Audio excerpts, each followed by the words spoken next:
Mga uri ng mga kamag-anak 2025. Inggitera.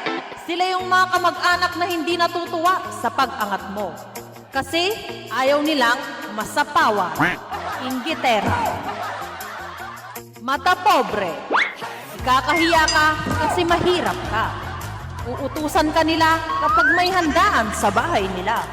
Tagahugas ng plato, tagaligpit ng mga kalat. Mata pobreng kamag-anak. May amnesia.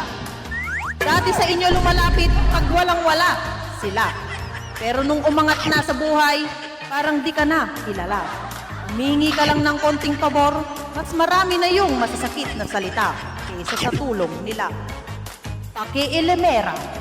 Sila yung mga kamag-anak na laging nakabantay sa galaw at kilos mo. At kapag nagkamali ka, imbits na suportahan o itama yung mali mo, ikikwento at ikikismis ka pa sa iba. Plastic. Sila naman yung mga kamag-anak na parang anghel sa harap mo. Yung tipong ang bait-bait kapag kaharap ka. Pero kapag nakatalikod ka na, kung ano-ano na ang sinasabing masasama sa'yo. Once again, plastic na kamag-anak.